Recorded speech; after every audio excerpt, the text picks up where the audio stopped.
अस्सलाम वालेकुम dear students, my name is Mohammad Shaban. Welcome to my YouTube channel. Class 9th के mathematics के chapter number 2 के ऊपर डिस्कशन जारी है। आज हम 2.2 जो है वो डिस्कस करेंगे, और उससे पहले जो हमारे पास प्रॉपर्टीज़ हैं हम उनको डिस्कस करते हैं। तो सबसे पहले बेटा प्रॉपर्टीज़ ऑफ रियल नंबर्स हमारे पास जो आती हैं with respect to addition, add के हवाले से। फर्स्ट ऑफ ऑल आती है क्लोजर प्रॉपर्टी। क्लोजर प्रॉपर्टी क्या होती है कि मेरे पास कोई दो नंबर हैं ए एंड बी, उनको मैं सम करूं तो उनका जो आंसर आएगा वो बिलोंग करेगा रियल नंबर के साथ। अब रियल नंबर आपको पता है कि 1 2 3 ईच एंड एवरीथिंग, ये लास्ट लेक्चर में हमने पढ़ा था, वो सारे रियल नंबर में आ जाते हैं। For all A B belongs to real number के कंडीशन ये है कि यहाँ पे जो ए एंड बी है वो रियल नंबर होने चाहिए। अब इसकी एग्जांपल हम देखते हैं। एग्जांपल में क्या आएगा कि अगर मिसाल के तौर पे मेरे पास कोई डिजिट हैं 2 + 3 है, तो बेटा उसका आंसर क्या आएगा 5 आएगा। और जो ये 5 है ये बिलोंग कर रहा है किससे, रियल नंबर से। कब बिलोंग कर रहा है, जब ये 2 और 3 ये दोनों जो हैं वो रियल नंबर हों। कि रियल नंबर्स को अगर ऐड किया जाए तो एक रियल नंबर ही हमारे पास आएगा। ठीक है, ये प्रॉपर्टी जो है वो क्लोजर प्रॉपर्टी कहलाती है कि कोई से दो रियल नंबर हैं वो बिलोंग करेंगे आर से, उनका आंसर अगर वो ए बी बी क्या हो रियल नंबर है। तो बेटा अगर क्वेश्चन आता है क्लोजर प्रॉपर्टी के वाले से तो आपने जस्ट ये स्टेटमेंट लिखनी है। एग्जाम्पल आप खुद से बना के लिख सकते हो, जो नंबर ऑफ एग्जाम्पल आप बना सकते हो। तो जब आपने प्रॉपर्टी लिखनी है तो ये वाला जो कंडीशन वाला पोर्शन है ये लाजमी आपने लिखना है। अगर इसके बगैर आप लिख के आओगे तो वो आपके मार्क्स कटेंगे, इवन दैट कि 0.5 भी नहीं आपका आएगा आउट ऑफ 2। ठीक है, नेक्स्ट आती है कम्यूटेटिव प्रॉपर्टी कि a + b का आंसर b a के इक्वल होगा अगर a b बिलोंग करते हो रियल नंबर से। अब इसकी एग्जांपल देख लेते हैं कि 2 + 3 कर लो या 3 + 2 कर लो, दोनों सूरतों में आंसर 5 आ रहा है। ठीक है, अब ये 5 भी बेसिकली देखो रियल नंबर ही है, 2 भी रियल नंबर है, 3 भी रियल नंबर है। तो इसका मतलब ये है कि 2 + 3 का आंसर 3 + 2 के इक्वल आएगा। कब आएगा, जब हमारे पास ए बी जो हैं वो क्या हो रियल नंबर हो। तो ऐसी प्रॉपर्टी हम कहते हैं कम्यूटेटिव प्रॉपर्टी। नेक्स्ट आती है हमारे पास एसोसिएटिव प्रॉपर्टी। एसोसिएटिव प्रॉपर्टी के अंदर 3 वैल्यूज़ आ जाती हैं कि a + b + c है। तो देखो a + b के साथ ब्रैकेट लगी हुई है, इसका मतलब पहले हमने ब्रैकेट सॉल्व करनी है। फिर यहाँ पर भी a + b + c है, लेकिन यहाँ पे ब्रैकेट जो है वो b + c पे लगी हुई है। इसको हम एग्जांपल देखते हैं। इसकी एग्जांपल कैसे आएगी। अगर मैं कहता हूँ 1 + 2 + 3 है और इधर भी 1 + 2 + 3 है, पहली 2 वैल्यूज़ पे ब्रैकेट लगा दो, लास्ट वाली 2 वैल्यूज़ पे ब्रैकेट लगा दो। अब इसकी लेफ्ट हैंड साइड सॉल्व करते हैं।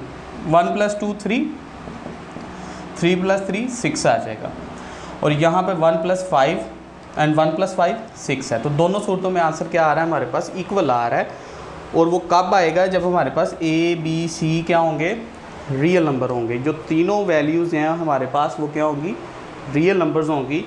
तब हम कहेंगे कि ये एसोसिएटिव प्रॉपर्टी होल्ड कर रही है।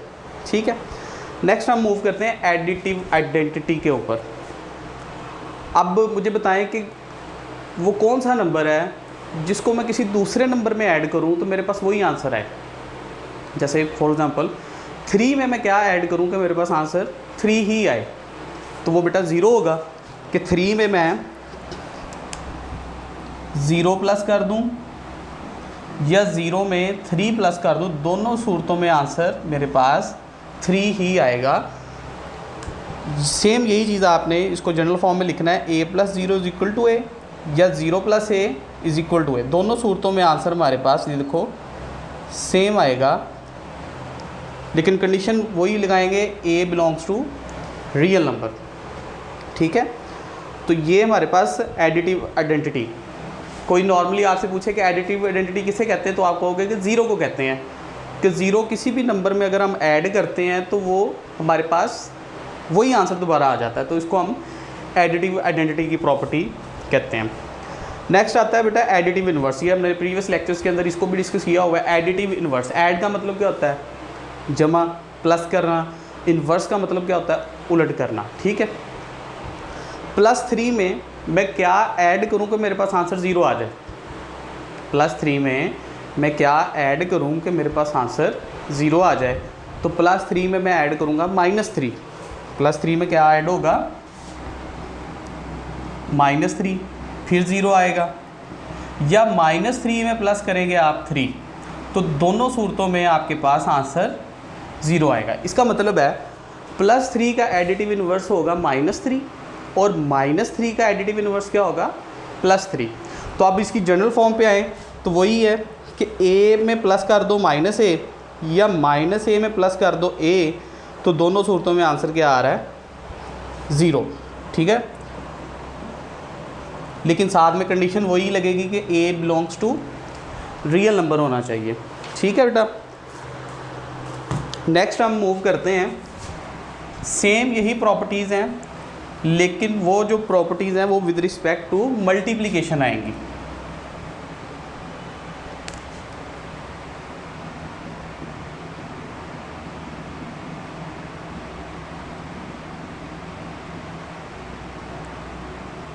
For example closure property with respect to multiplication क्या आएगा, जहाँ पे प्लस आ रहा था वहाँ पे जस्ट मल्टीप्लिकेशन आ जाएगी, a multiply by b belongs to real number for all a b belongs to real number, कि कोई से दो रियल नंबर लें, उनको मल्टीप्लाई करवाओ तो जो आंसर आएगा वो भी रियल नंबर आएगा। इसकी एग्जांपल अब देख लेते हैं। 1 multiply by 4 is equal to क्या आएगा, 4। तो ये भी एक रियल नंबर है, 4 भी एक रियल नंबर है, तो जो हमारे पास इसके बाद आंसर आया वो भी एक हमारे पास रियल नंबर है। तो कंडीशन बेटा याद रखनी है, कंडीशन बनाना बहुत इजी है। अगर ए बी यूज़ हो रहा है तो A B belongs to real number आ जाएगा, अगर ए बी सी आ रहा है तो for all A B C belongs to real number आ जाएगा। तो ये कंडीशन है तो बहुत सिंपल सी है, तो बच्चे अक्सर लिखना भूल जाते हैं, जिससे नंबर कटते हैं, तो फिर आपने ये कंडीशन नहीं भूलनी इसकी। नेक्स्ट बेटा आ जाता है हमारे पास कमोटेटिव प्रॉपर्टी। कमोटेटिव प्रॉपर्टी में देख लो आप कि वही जो प्लस में आ रहा है वो हम मल्टीप्लाई में लिखेंगे, a multiply by b is equal to b multiply by a for all a b belongs to real number, कि 2 मल्टीप्लाई बाय 3 कर लें या 3 मल्टीप्लाई बाय 2 कर लें, दोनों सूरतों में आंसर आपके पास सेम आएगा। कंडीशन क्या है, कंडीशन ये है कि अगर a और b दोनों क्या होंगे, रियल नंबर होंगे, देन आंसर आपका सेम आएगा। नेक्स्ट थर्ड हमारे पास property with respect to multiplication associative property है। वो क्या कहता है कि प्लस में आ रहा है, अब मल्टीप्लिकेशन में आ जाएगा। ए बी सी लिखोगे आप is equal to A B and C, पहली 2 वैल्यूज़ के दरमियान ब्रैकेट लगा दो और लास्ट वाली 2 वैल्यूज़ के दरमियान ब्रैकेट लगा दो, क्या आएगा, for all A B C belongs to real number. Example इसकी देख लेते हैं। 2 multiply by 3 multiply by 4, 2 multiply by 3 multiply by 4, first 2 के लगा दें ब्रैकेट्स और इधर से लास्ट 2 वैल्यूज़ पे ब्रैकेट आ जाएगी। इसको सॉल्व कर लेते हैं। 6 मल्टीप्लाई बाय 4 24, 12 मल्टीप्लाई बाय 2 क्या आ जाएगा, वो भी 24। तो बेटा देखो हमने प्रॉपर्टी अप्लाई की है, दोनों सूरतों में आंसर हमारे पास सेम आ रहा है, तो ये हमारे पास associative property with respect to multiplication आ जाता है। नेक्स्ट इसमें जो हमारे पास प्रॉपर्टी है वो है, जैसे एडिटिव आइडेंटिटी होती है वैसे ही हमारे पास मल्टीप्लिकेटिव आइडेंटिटी भी होती है, ठीक है। अब मल्टीप्लिकेटिव आइडेंटिटी को हम देख लेते हैं।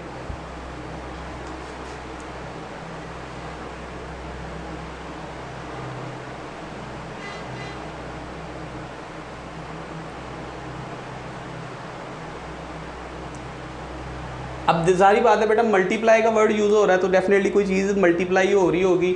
तो मुझे बताएं किसी डिजिट को मैं किस दूसरे डिजिट के साथ मल्टीप्लाई करवाऊँ कि मेरे पास वही आ जाए, या सिंपली इसको मैं कहूँ कि 3 को मैं किससे मल्टीप्लाई करवाऊँ कि मेरे पास आंसर 3 ही आ जाए, ठीक है। तो बताएं, सोचें ज़रा, 3 को मैं किससे मल्टीप्लाई करवाऊँ कि मेरे पास आंसर 3 ही आ जाए, तो वो बेटा होगा डेफिनेटली 1, कि 3 को 1 से मल्टीप्लाई करवाओ तब भी ठीक है 3 आएगा, या 1 को मल्टीप्लाई बाय 3 करवा दो तब भी आंसर हमारे पास 3 आएगा। ये तो हमारी एग्जांपल हो गई। अगर हम इसकी प्रॉपर्टी अगर लिखें तो वो आएगा a multiply by 1 is equal to a is equal to 1 into a for all a belongs to real number. तो ये हमारे पास इसकी ये कंडीशन आ जाएगी, ठीक है। तो ये हमारे पास मल्टीप्लिकेटिव आइडेंटिटी आ गई। नेक्स्ट इसी तरह जैसे एडिटिव इन्वर्स था, अब हमारे पास आएगा मल्टीप्लिकेटिव इन्वर्स। अब जैसे एडिटिव इन्वर्स का मैंने बताया, अब मल्टीप्लिकेटिव इन्वर्स में क्या आएगा, मल्टीप्लाई और इन्वर्स का मतलब उल्टा। तो मल्टीप्लिकेशन का उल्टा क्या होगा, डिवाइड। को 3 को मैं किससे मल्टीप्लाई करवाऊँ कि मेरे पास आंसर 1 आ जाए, 3 को मैं किससे मल्टीप्लाई करवाऊँ कि मेरे पास आंसर 1 आ जाए, तो वो होगा बेटा 3 मल्टीप्लाई बाय 1/3। कि 3 को जब मैं मल्टीप्लाई 1/3 से करवाऊँगा मेरे पास आंसर 1 आएगा, या फिर 1/3 को मैं मल्टीप्लाई जब 3 से करवाऊँगा तब में भी मेरे पास आंसर 1 ही आएगा। तो यहाँ से अगर हम इसकी प्रॉपर्टी लिखें तो क्या आएगा, a into 1/a is equal to 1 is equal to 1/a into a for all a belongs to real number. तो अगर अब हम प्रॉपर्टी से अगर देखें तो a का मल्टीप्लिकेटिव इन्वर्स क्या है, 1/a। 1/a का मल्टीप्लिकेटिव इन्वर्स क्या होगा, a। इस तरह कोई आपसे पूछे कि 3 का मल्टीप्लिकेटिव इन्वर्स क्या होगा, तो आप कहोगे 1/3 कि 3 को अगर 1/3 से मल्टीप्लाई करवाएंगे तो 1 आ जाएगा। इसी तरह अगर वो 1/3 का अगर पूछे कि बताओ 1/3 का मल्टीप्लिकेटिव इन्वर्स क्या है, तो आप कहोगे 3, ठीक है बेटा। तो यहाँ पे हमारे पास ये मल्टीप्लिकेटिव इन्वर्स की प्रॉपर्टी भी आ गई।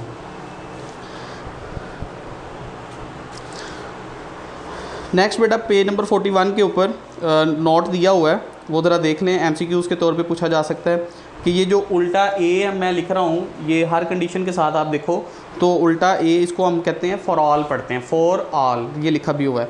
और सेकंड इंपॉर्टेंट एमसीक्यूज़ है कि किसी भी वैल्यू का अगर आप इन्वर्स लें एंड देन फिर इन्वर्स ले लें तो वो वैल्यू दोबारा बन जाती है, हमारे पास वही सेम आ जाएगी, ठीक है। ये आप एमसीक्यूज़ के तौर पे इसको कर सकते हो।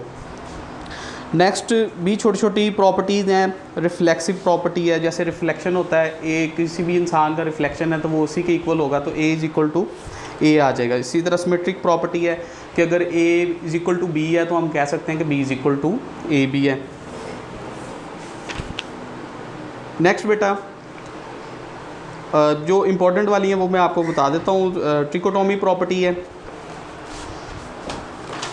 ट्रिकोटोमी प्रॉपर्टी में आप ये देखो कि कोई दो इंसान हैं, for example a and b, ठीक है। फॉर एग्जांपल 2 आदमी खड़े हैं, तो अब हम देखना चाहते हैं कि इनकी उम्रों का हम करना चाहते हैं कि किसकी एज जो है वो कंपैरिजन करना चाहते हैं। तो 3 ही पॉसिबिलिटी आ सकती हैं कि वो जो 2 आदमी हैं, पॉसिबल है कि ए वाला बड़ा हो बी से, या पॉसिबल है कि बी वाला बड़ा हो जाए ए से, ठीक है।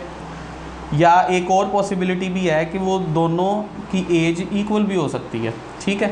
तो हम यहाँ पे कंडीशन भी साल लगा देंगे, for all A B belongs to real number, ठीक है बेटा।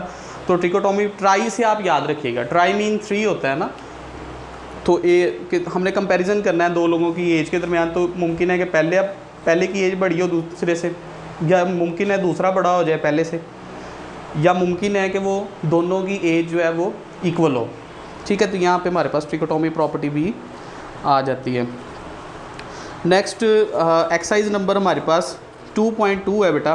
तो अब 2.2 सारी की सारी एक्सरसाइज के अंदर जितने भी क्वेश्चंस दिए गए हैं वो सारी की सारी ये सारी प्रॉपर्टीज़ हैं, ठीक है, जितनी भी हमने प्रीवियस पढ़ी हैं।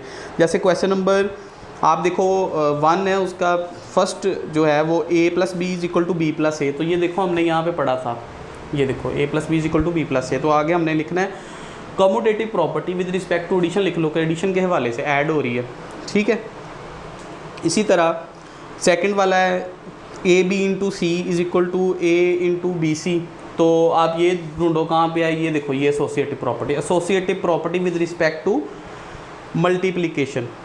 इसी तरह नेक्स्ट आप देखोगे 7 मल्टीप्लाई बाय 1, तो मल्टीप्लिकेशन वाली प्रॉपर्टी हमने ये पढ़ी थी, ठीक है। तो ये हमारे पास क्या आ जाएगा,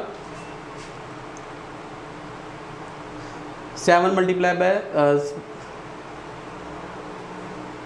तो ये एडिटिव आइडेंटिटी आ जाएगी, सॉरी मल्टीप्लिकेटिव आइडेंटिटी आ जाएगी कि 7 को हमने मल्टीप्लाई करवाया 1 के साथ, तो हमारे पास फिर वही आंसर आ गया, ठीक है।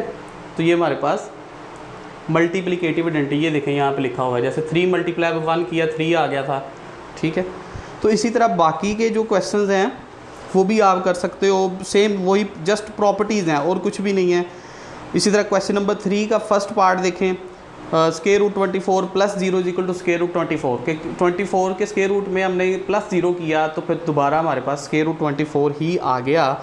तो वो कौन सी प्रॉपर्टी है, तो वो हम देख लेते हैं। ये बेटा एडिटिव आइडेंटिटी आ रही है, ठीक है, कि 0 को उसमें प्लस करोगे तो दोबारा वही जो हमारे पास डिजिट है वो आ जाएगा, ठीक है। तो इस तरह ये आप 2.2 एक्सरसाइज जो है वो आपकी कंप्लीट हो जाती है।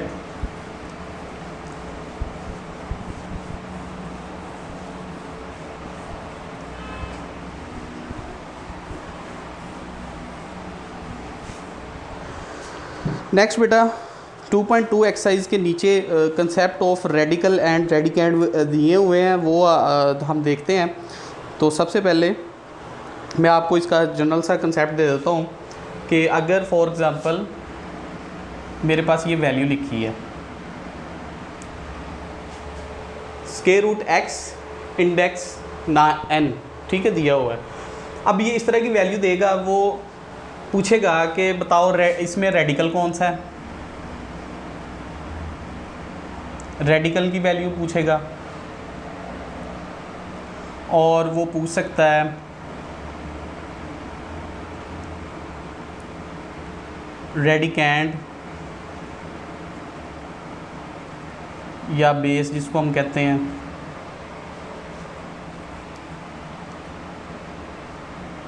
इंडेक्स पूछ सकता है, या उसको हम कहते हैं ऑर्डर ऑफ सर्ड, ठीक है। ये सर्ड क्या होती है नेक्स्ट चैप्टर में हम पढ़ेंगे। तो बेटा क्वेश्चन आपको इस तरह आएंगे, तो थोड़ा सा कंसेप्ट आप देखें। अगर मैं एक वैल्यू लूँ अंडर रूट एक्स, ठीक है, इसको मैं लिख सकता हूँ x की पावर 1/2, क्योंकि स्क्वायर रूट की जो वैल्यू होती है वो क्या होती है 1/2 होती है। अगर मैं यहाँ पर 3 लगा देता हूँ तो इसको मैं क्या लिखूँगा x की पावर 1/3। अगर यहाँ पे 7 लगा देता हूँ तो क्या आएगा x की पावर 1/7। अब ये वाली जो है हमारे पास स्क्वायर रूट के साथ आ रही हैं, इसको हम कहते हैं रेडिकल फॉर्म।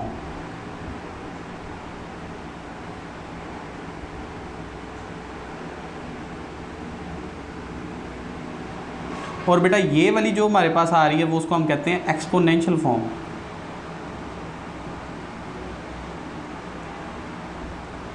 कि अगर तो रेडिकल साइन के साथ लिखो, अब रेडिकल साइन क्या होता है, रेडिकल साइन ये स्क्वायर रूट के साइन को कहते हैं, ठीक है। ये हमारे पास रेडिकल साइन है, सिंपल। स्क्वायर रूट का जो साइन होता है वो क्या कहलाता है, रेडिकल साइन कहलाता है। और जो स्क्वायर रूट की फॉर्म आ रही होगी वो हम उसको रेडिकल फॉर्म कह देंगे, और जो उसको हम पावर में कन्वर्ट करेंगे तो उसको हम क्या कह देंगे, कि एक्सपोनेंशियल फॉर्म उसकी कह देंगे, ठीक है। अब यहाँ पे वो हमसे पूछता है कि बताओ इसमें रेडिकल कौन सा है। तो रेडिकल आप देखो तो वो आ रहा है 1/n, रेडिकल क्या आ रहा है 1/n आ रहा है। अब रेडिकेंड वो मोस्टली ये MCQs बन के आता है, वैल्यू दी जाती है ऐसे, और वो पूछेगा कि बताओ इसमें रेडिकल कौन सा है, तो आप फिर इस पे यहाँ पे टिक करोगे। फिर उसके बाद रेडिकेंड पे पूछ रहा है कि रेडिकेंड क्या होता है। तो बेटा जो अंदर वाली वैल्यू स्क्वायर रूट के अंदर जो वैल्यू होती है उसको हम रेडिकेंड कहते हैं, जिसमें x आ रहा है, ठीक है। और उसको हम बेस भी कह देते हैं। मतलब क्वेश्चन 2 तरीके से पूछा जा सकता है। मे भी वो कहे मुझे बताओ रेडिकेंड कौन सा है, मे भी वो पूछ सकता है कि मुझे बताओ बेस कौन सी है इसमें। तो दोनों सूरतों में हमारे पास ये x आ रहा है।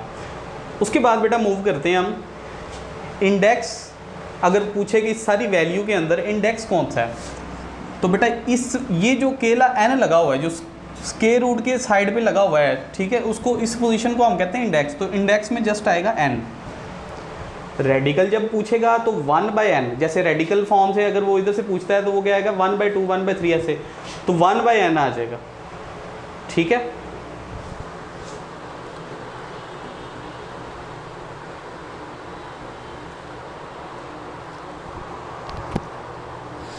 और लास्ट पे इंडेक्स अगर पूछता है तो जस्ट 10 आ जाएगा। और इसी को उसका दूसरा नाम क्या है, ऑर्डर ऑफ सर्ड भी कहते हैं। अगर इस वैल्यू में पूछा जाए कि ऑर्डर ऑफ सर्ड क्या है, वो n आ जाएगा। ठीक है, इसी को अगर हम एक एग्जांपल के साथ समझने की कोशिश करते हैं, अगर हमारे पास आ जाए, ऐसे कर लेते हैं, चलो ये y लिख लेते हैं यहाँ पे। ठीक है, अब रेडिकल क्या होगा यहाँ पे, 1/3 आ जाएगा।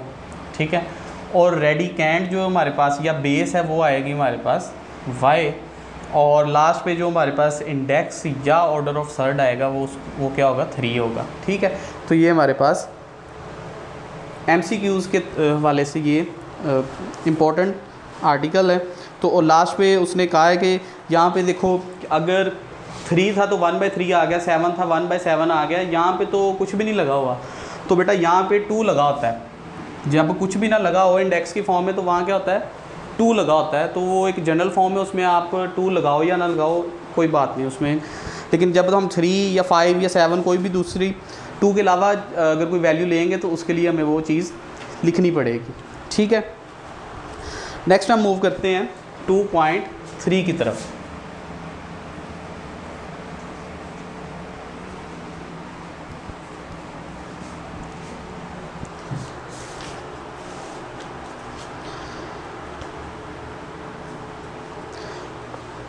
टू पॉइंट 3 से पहले पेज नंबर 44 के ऊपर देखें, प्रॉपर्टीज़ ऑफ रेडिकल दी हुई है।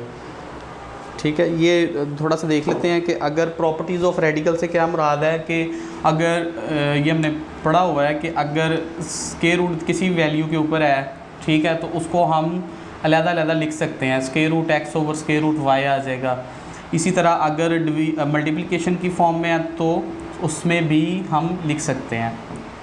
लेकिन एक बात का आपने याद रखना है कि अगर दोनों के दरमियान प्लस आ जाए तो आप इसको ऐसे नहीं लिख सकते, ये गलत हो जाएगा। ठीक है, या अगर माइनस भी आ जाए बीच में तो आप इसको फिर भी नहीं लिख सकते। ठीक है, तो ये वाली जो रेडिकल अलग-अलग करके लिखने वाली फॉर्म है, ये या तो डिवीजन में पॉसिबल है या मल्टीप्लिकेशन में पॉसिबल है। इसके प्लस या माइनस में ये अप्लाई नहीं होती, तो इस बात का ख़ास ख्याल रखिएगा।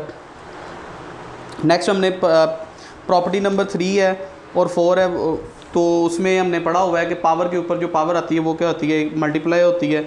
तो मल्टीप्लिकेशन जो है वो उसको चेंज भी किया जा सकता है। जैसे 2 × 3 है तो 3 × 2 भी उसको लिखा जा सकता है।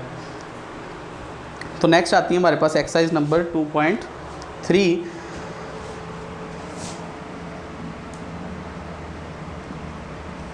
उसका क्वेश्चन नंबर है हमारे पास 1।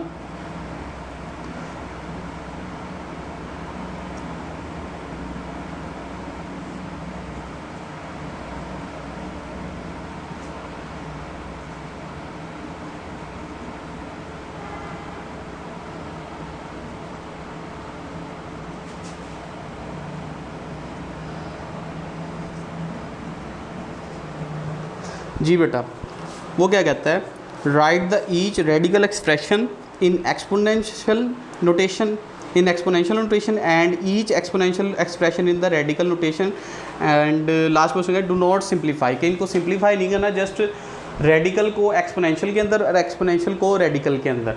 तो अभी मैंने आपको बताया कि ये जो स्क्वायर रूट के साथ हमारे पास वैल्यू आती है, क्यूब रूट वाली आती है, ये रेडिकल फॉर्म होती है। जो पावर्स में बेटा दी जाती है, ये पावर्स दी हैं, ये सारी क्या दी हैं, एक्सपोनेंशियल फॉर्म है। इसका मतलब है कि हमने फर्स्ट वाली जो क्वेश्चन है हमारा, उसको हमने एक्सपोनेंशियल में कन्वर्ट करना है, और ये जो एक्सपोनेंशियल में दी हुई हैं वैल्यूज़, इनको हमने रेडिकल फॉर्म में कन्वर्ट करना है। तो सबसे पहले अगर क्यूब रूट दिया हुआ है हमारे पास, तो इसको हम क्या लिखेंगे, -64 की होल की पावर क्या आ जाएगी। अगर स्क्वायर रूट होता है तो 1/2, अगर अब क्यूब लगा हुआ है तो क्या आ जाएगा, 1/3 आ जाएगा। अब इसमें देखते हैं कि इसमें क्या, तो बेटा देखें, इसको मैं लिख सकता हूँ 2 की पावर 3 होल की पावर 1/5, क्योंकि पावर के जो ऊपर पावर होती है वो मल्टीप्लाई होती है ना, तो 3 × 1/5 करोगे वो दोबारा 3/5 ही बन जाएगी ना। तो 3/5 को मैंने क्या लिखा, 3 की पावर 1/5, क्योंकि ये आपस में मल्टीप्लाई हो रही हैं। लेकिन इसको मल्टीप्लाई करना नहीं है, 2 की पावर 3 वैसे आ जाएगी और 1/5 हमने ये अभी मैंने आपको बताया कि स्क्वायर रूट की वैल्यू 1/2 होती है, क्यूब रूट की वैल्यू 1/3 होती है। इसी तरह 5 ले लो आप, उसकी 1/5 आ जाएगी। इसी तरह अगर आप 7 ले लो तो वो उसकी वैल्यू 1/7 आ जाएगी। तो अब ये 1/5 है, ठीक है, तो इसको आप अगर आप रेडिकल में लिखोगे तो इंडेक्स में जस्ट क्या आ जाएगा, 5 आ जाएगा। तो ये आपके पास आंसर आ गया। अब उसने कहा कि सिंप्लीफाई नहीं करना इसे। अगर आप वो सिंप्लीफाई करने के लिए कहता तो हम इसको 2 की पावर 3 को सॉल्व करते, 2 को 3 टाइम मल्टीप्लाई करवाओगे तो 8 आ जाता, लेकिन उसने कहा नहीं है, तो हमने यहाँ तक ही सिर्फ अपना आंसर लिखना है। तो ये हमने क्या किया, एक्सपोनेंशियल से जस्ट रेडिकल फॉर्म में इसको कन्वर्ट कर दिया। नेक्स्ट हम मूव करते हैं बेटा -7 की पावर 1/3। अब ये यहाँ पे एक बहुत ही स्पेशल टेक्निकल पॉइंट है वो जो आपने समझना है। तो 1/3 जैसे ये 1/3 है तो जारी बात है जब हम इसको इसमें कन्वर्ट करेंगे, रिवर्स करेंगे तो ये बनेगी, तो -7 की पावर हमारे पास आ जाएगी ऐसे। अब कुछ बच्चों के माइंड में होगा कि सर ये आपने माइनस को इसके अंदर क्यों नहीं एडजस्ट किया। तो बेटा ये भी आपने ये पॉइंट देखो कि अगर ये -7 की पावर 1/3 होता देन मैंने माइनस को अंदर रखना था और ये क्यूब रूट ऐसे आ जाना था। अब उसने जो है वो दिया है कैसे है कि माइनस बाहर है, ये जो 1/3 है, ठीक है, ये 1/3 जो पावर उसने पावर दी है ये क्या है, सिर्फ और सिर्फ 7 के ऊपर है। तो इसका मतलब है कि जस्ट 7 के ऊपर क्यूब रूट आएगा, ये माइनस साइड पे लगा रहेगा, ठीक है। तो अगर ब्रैकेट यूज़ करता वो और माइनस अंदर रखता तो देन मैंने भी इसको माइनस को फिर इस तरह इस फॉर्म में लिख देना था, ठीक है। ये आपने छोटा सा पॉइंट याद रखना है कि यूज़ ऑफ ब्रैकेट के ऊपर भी आपकी कमांड होनी चाहिए कि ब्रैकेट्स को किस तरह यूटिलाइज़ करना है। देखो ना, अब फॉर एग्जांपल अगर आप यहाँ पे माइनस अंदर लिखाते हो तो डेफिनेटली आपका ये जो आंसर होगा वो गलत होगा। नेक्स्ट क्वेश्चन नंबर 4 पे आते हैं। क्वेश्चन नंबर 4 में अब जैसे हमने यहाँ पे किया कि 3 × 1/5 लिखा, तो अब यहाँ पे मैं क्या लिखूँगा, y की पावर -2 होल की पावर 1/3, ठीक है। अब ये जो हमारे पास 1/3 आ गया, अब 1/3 किसके इक्वल होता है, ये -2 वैसे आ जाएगा और ये आ जाएगा हमारे पास क्यूब रूट ऐसे, ठीक है, 1/3 क्यूब रूट, ठीक है। तो ये बेटा हमने एक्सपोनेंशियल फॉर्म्स को रेडिकल के अंदर और रेडिकल फॉर्म को एक्सपोनेंशियल के अंदर कन्वर्ट किया। नेक्स्ट हम देखते हैं क्वेश्चन नंबर 2। क्वेश्चन नंबर 2 के अंदर जस्ट वो पूछ रहा है कि मुझे बताओ कि ये ट्रू हैं कि फॉल्स हैं, तो वो अब हम डिस्कस कर लेते हैं।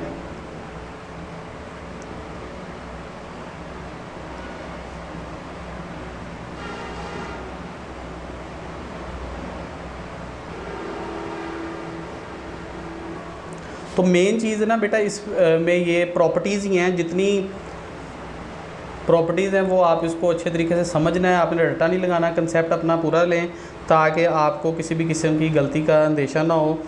चीज़ आपने सीखनी है, रट्टा नहीं लगाना। अब उसने ये ट्रू फॉल्स पूछे हैं कि ये बताओ कि ये वाली वैल्यू इसके इक्वल है या नहीं है, ये वैल्यू इसके इक्वल है। तो हम जस्ट इसको सिंप्लीफाई करेंगे, देन इसको हम देखेंगे कि उसकी दूसरी साइड बनती है या नहीं बनती है।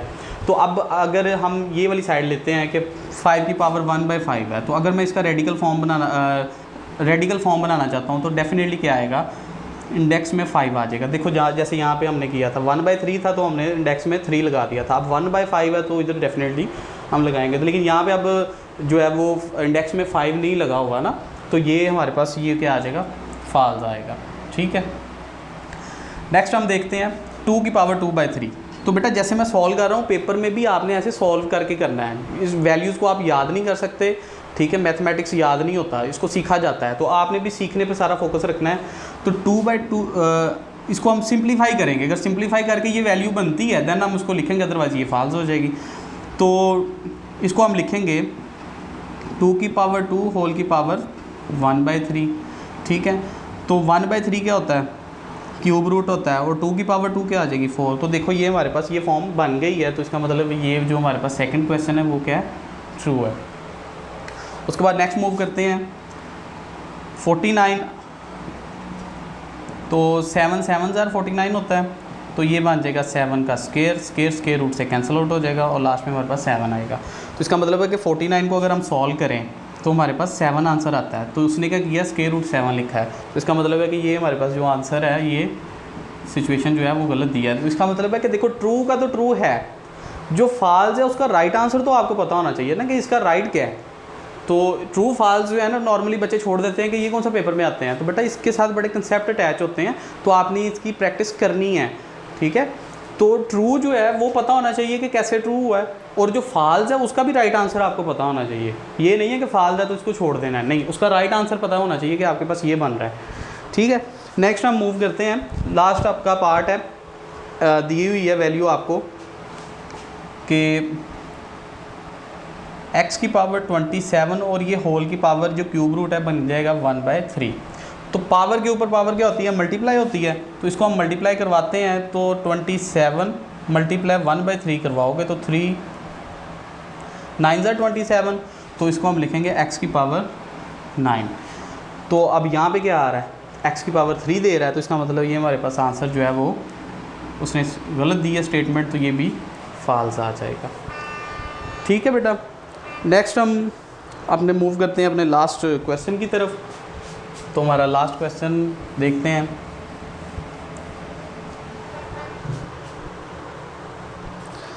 क्वेश्चन नंबर 3 में वो कहता है simplify the following radical expression. अब उसने कहा है कि इसको सिंप्लीफाई करना है आपने, ये जो वैल्यूज़ दे रहा हूँ मैं।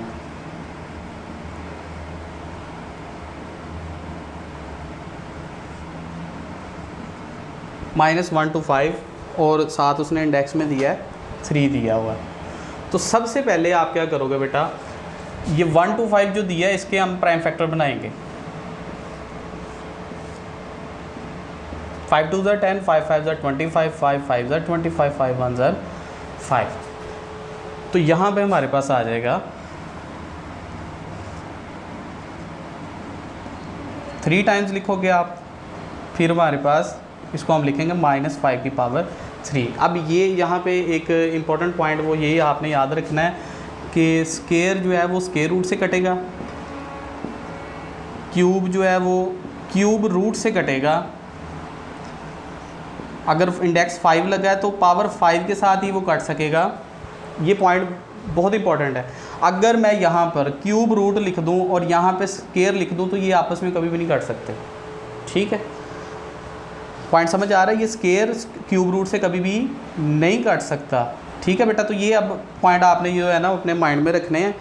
तो नेक्स्ट अब देखें तो ये पावर 3 है, 3 पावर है, तो ये बाहर भी क्यूब रूट है तो ये इससे कैंसिल हो जाएगा। तो लास्ट में हमारे पास आंसर क्या आ जाएगा, -5, ठीक है। तो ये हमारे पास मोस्ट सिंपलेस्ट फॉर्म इसकी बन गई है। सेकंड क्वेश्चन में देखें,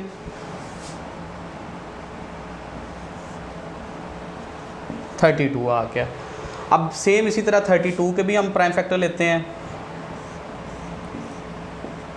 2 16 ज़ा 32, 2 8 ज़ा 16, 2 4 ज़ा 8, 2 2 ज़ा 4 एंड 2 1 ज़ा 2 आ जाएगा। तो आप देखो तो ये कितने 2 आ रहे हैं, 5।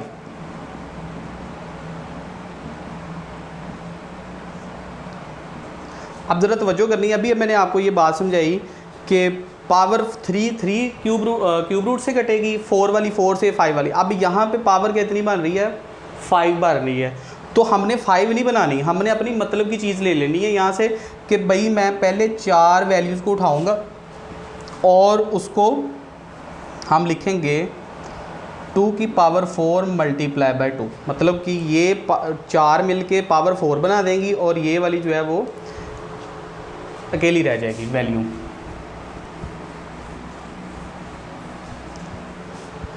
तो यहाँ पे अभी हमने एक प्रॉपर्टी डिस्कस की थी कि अगर स्क्वायर रूट 2 वैल्यूज़ के ऊपर और मल्टीप्लाई हो रही हैं तो वो वैल्यूज़ को हम अलग अलग लिख सकते हैं। तो यहाँ पे मैं प्रॉपर्टी अप्लाई करूँगा, ठीक है बेटा। रेडिकल प्रॉपर्टी अप्लाई की है कि 2 वैल्यूज़ मल्टीप्लाई हो रही थी, दोनों के ऊपर मैंने रेडिकल लैदा लगा दिया। अब ये जो पावर 4 है ये इससे कैंसिल हो जाएगी, तो जस्ट हमारे पास क्या आ जाएगा 2 और ये वाली वैल्यू हमारे पास वैसे ही आ जाएगी, ठीक है। तो ये हमारे पास मोस्ट सिंपलेस्ट फॉर्म हमारी बन गई, 2 × √2 इंडेक्स 4। नेक्स्ट हमारे पास थर्ड पार्ट है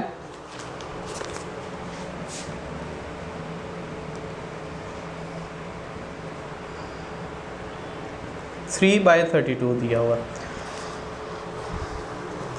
अब 32 के प्राइम फैक्टर बना लेते हैं। 32 के प्राइम फैक्टर ये बेटा हमने लास्ट क्वेश्चन में बनाए हुए हैं 32 के prime factor.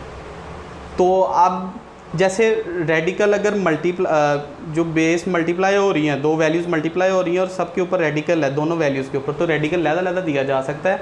Same property division के लिए भी है कि दो वैल्यूज़ अगर डिवाइड हो रही हैं और रेडिकल पूरी वैल्यू के ऊपर है तो वो रेडिकल दोनों पे अलग अलग हम लिख सकते हैं। और 32 का जब आप प्राइम फैक्टर बनाओगे तो ये 2 की पावर क्या बन रही है हमारे पास 5, तो ये लास्ट पे ये 5 से कैंसिल हो जाएगा और लास्ट में हमारे पास बचेगा,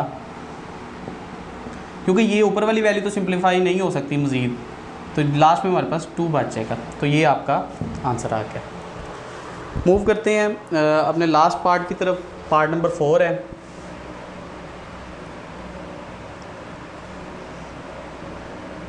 -8/27। तो यहाँ पर आप प्राइम फैक्टर बनाओगे 8 के और 27 के, तो आपके पास आ जाएंगे 2 2 ज़ार 4 2 ज़ार 8 एंड 3 × 3 × 3। और यहाँ पे हमारे पास आ जाएगा वही प्रॉपर्टी आप दोबारा भी लगा सकते हो कि रेडिकल दोनों पे लहदा अप्लाई करते हैं। और साथ ही मैंने क्या किया है कि इन वैल्यूज़ को पावर की फॉर्म में लेके आऊँ, तो जारी बात है ये 3 इससे कट जाएगा और ये 3 भी इससे कट जाएगा, तो लास्ट में हमारे पास जो वैल्यू बचेगी -2/3। सो डियर स्टूडेंट्स, ये आज का हमारा लेक्चर था 2.2 एंड 2.3 के हवाले से। उम्मीद है कि आपको समझ आई होगी। किसी भी किस्म का कोई क्वेश्चन हो तो आप कमेंट सेक्शन में पूछ सकते हैं। तो मिलते हैं नेक्स्ट लेक्चर में, तब तक के लिए इजाज़त दीजिए। अल्लाह हाफ़िज़।